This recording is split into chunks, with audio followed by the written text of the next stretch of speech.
හයි. ඉතින් අපිත් එක්ක එකතු වෙලා ඉන්නවා තිසර ඉඹුරාන ඒ වගේම තමයි තිසර මංගල බණ්ඩ. තිසර මංගල බණ්ඩාර. ඉතින් ඒ දෙන්නම අපිත් එක්ක එකතු වෙලා ඉන්නවා. අපි අහලා බලමු මේ දෙන්නගේම මේ නිර්මාණය ගැන මොන වගේ අත්දැකීමක්ද කියන්න තියෙන්නේ කියලා.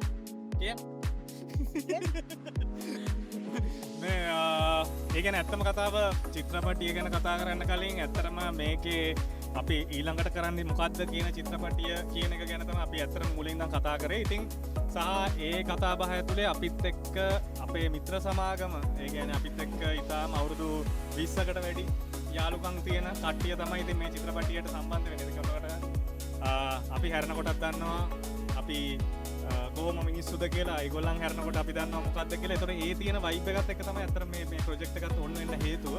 ඉතින් මම හිතන්නේ මේ චිත්‍රපටය ගැන කතා කරනකොට වඩා මම කැමති අපේ මිත්‍ර සමාගම ගැන කතා කරනවා නම් සහ ඒගොල්ලන්ට ස්තුතිවන්ත වෙන්න. මොකද මේ චිත්‍රපටිය තියෙන්නේ ඒ එකමුතුවේ අවුට්පුට් එකක් විදිහට තමයි. ඉතින් අපි දැනගන්න කැමති කොහොමද ඔයාට දැනෙන්නේ චිත්‍රපටිය ගැන?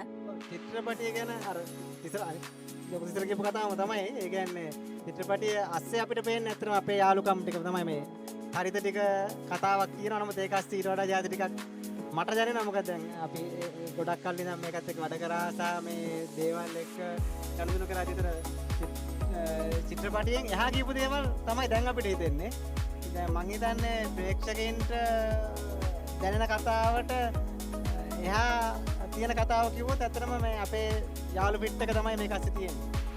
ඒ වගේම මේ චිත්‍රපටය පුරාම අපි දැක්ක hina වෙන්න පුළුවන්. ඒ කියන්නේ ඇත්තටම හැමෝටම බැලලා එන හැමෝම hina වෙලා තමයි එන්නේ. මොකද්ද ඒකට වෙනස? වෙනස කියන්නේ ඉතින් මම හිතන්නේ මෙතන ඒ කියන්නේ චිත්‍රපටිය ලියන කාලේ ඉඳන්ම අපි ඒ කියන්නේ මම හිතන්නේ මේ චිත්‍රපටිය ගැන කතා කරනවට වඩා ඇත්තටම අපි ඒ කියන්නේ චිත්‍රපටිය ගැන කතා කරන්න ඕනි. මම ඒක විශ්වාස කරනවා සහ ඒක ඔයගොල්ලෝ අපෙන් අහන එකත් ඒක හරි. හැබැයි මම කියන්නේ චිත්‍රපටිය ගැන කතා කරනවට වඩා චිත්‍රපටිය බලලා ඉන්න එක තමයි මම හිතන්නේ ඔඩියන්ස් එකටත් කියන්න තියෙන්නේ. ඉතින් මේක ගැන කතා කරන්න කිව්වොත් එහෙම මම හිතන්නේ ඒක hina වෙන එකත් මම හිතන්නේ ඒ අපි වැඩ කරපු කට්ටියගේම වයිබ් එක. ඒ කියන්නේ අපි සාමාන්‍යයෙන් කතා කරත් ඔය වගේ මූඩ් එක තමයි මම හිතන්නේ අපි කතා කරන ඒවා තියෙන්නේ. ඉතින් මම හිතන්නේ චිත්‍රපටියේ මේක කොහොමද උනේ මේකේ කොහොමද කියන ඒ ටෙක්නිකල් කෑල්ල කතා කරන්නත් අපිට තේරෙන්නෙත් නෑ මම හිතන්නේ. මොකෝ ඒක අහම්බෙන් ඒ කියන්නේ අපිට නිකන් ඔටෝමැටිකලි එන එක. ඒතර ඒක අපේ වයිබ් එකම තමයි. ඉතින් මං ආයෙ කියන්නේ චිත්‍රපටිය ගැන කතා කරනවට වඩා චිත්‍රපටිය බලලා ඉන්න එක තමයි මං හිතන්නේ. ඒතකොට තේරෙයි අපි මේ මොකද්ද කියන්නේ සහ චිත්‍රපටියේ මූඩ් එක මොන වගේද කියලා. ඉතින් මේකේ අපි මේ අවුරුදු දෙකක් තිස්සේ මේ අද වෙනකන් තිබ්බ ජර්නි එක තමයි මං හිතන්නේ අපි හැමෝම එන්ජොයි කරන්නේ. ඒ කියන්නේ මේ චිත්‍රපටිය සිනමා ශාලාවලට එන තැනට වෙනකන් අපි ගත කරපු කාලය සහ අපි රණ්ඩු වෙච්ච දේවල් අපේ යාළු මිත්‍රාදීන් එක්ක අපිට හම්බෙච්ච සපෝට් එක ඒ හැමදේම තමයි මං හිතන්නේ මෙමරි එකක් විදිහට තියෙන්නේ.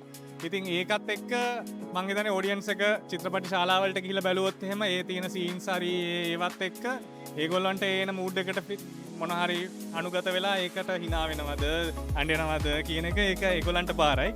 මං හිතන්නේ අපි දෙන්න එකතු වෙලා කරන්න ඕනි එක කරලා තියෙනවා. දැන් තියෙන්නේ ඔඩියන්ස් එකේ පැත්තේ තමයි වැඩේ තියෙන්නේ. බොහොම ස්තුතියි. එහෙනම් අපි ආරාධනා කරමු නේද ඒත් එක්කම ප්‍රේක්ෂකයන්ට. ඒ කියන්නේ මේක මේ ශ්‍රී ලංකාවේ චිත්‍රපටයක් කියන එක අපි දෙන්නම කියනවා. ඒක මේක ශ්‍රී ලාංකික චිත්‍රපටයක් 100%ක්ම. ඒක ASCII යාළුවෝ මිත්‍රකම් ආදරය හැමදේම තියෙනවා. ඒ කියන්නේ අපේ ජීවිතේට උපතේ සිට විපත දක්වා අපිට මතක් කර කර ඉන්න පුළුවන් චිත්‍රපටයක් වෙයි බැලුවොත් තමන් ගෙවන ගානට පාඩු නැතුව. අනිවාර්යෙන්. ඉතින් අපි හැමෝටම ආරාධනා කරනවා වගේම ඒ දෙපළට බොහොම ස්තුතිමත් වෙනවා මේ වගේ ලස්සන නිර්මාණයක් අපිට දායාද කරාට. Thank you very much. Thank you.